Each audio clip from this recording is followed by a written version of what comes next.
बचपन से हम एक कहावत सुनते आए हैं, कहां राजा भोज कहां गंगू तेली। और हमें हमेशा यही सिखाया गया कि ये कहावत अमीर और गरीब की तुलना के लिए है। लेकिन सच ये है, इस कहावत का अमीरी गरीबी से दूर दूर तक कोई रिश्ता नहीं। भोपाल जाकर इस कहावत की असली कहानी पता चली तो हैरानी की भी कोई सीमा नहीं रही, क्योंकि ना तो कोई गंगू नाम का तेली था और ना ही किसी गरीब आदमी की तुलना राजा भोज से की गई थी। बल्कि सच ये है, गंगू और तेली दोनों खुद राजा थे।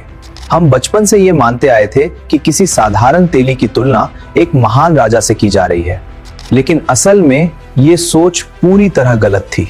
यहीं से समझ आता है कि अगर घूमना और जानना ध्यान से किया जाए तो सिर्फ ज्ञान ही नहीं बढ़ता। इस कहावत का सीधा संबंध मध्य प्रदेश की राजधानी भोपाल और उसके जिला धर से है। ये नाम मिला था धर के राजा भोजपाल से। समय के साथ इस नाम से जा शब्द गायब हो गया और भोजपाल भोपाल बन गया। इतिहास के अनुसार कलचुरी वंश के राजा गंगेवे, जिन्हें गंगू कहा जाता था, और चालुक्य वंश के राजा तेलंग, जिन्हें तेली कहा गया, दोनों ने मिलकर राजा भोज के राज्य पर हमला कर दिया। इस युद्ध में राजा भोज ने दोनों राजाओं को पराजित कर दिया। गंगू और तेली के हारने के बाद तंज के रूप में ये कहावत प्रचलित हो गई।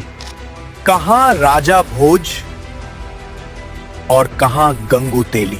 कहावत राजा भोज की शक्ति और विजय को दिखाने के लिए बनी थी, ना कि अमीर गरीब की तुलना के लिए। भी राजा भोज की विशाल प्रतिमा भोपाल के वीआईपी रोड के पास झील के बीच लगी हुई है। इस पूरी कहानी को जानने के बाद हंसी भी आती है और सोचने पर भी मजबूर करती है कि हम कितनी कहावतों का इस्तेमाल उनका असली मतलब जाने बिना रोज करते रहते हैं।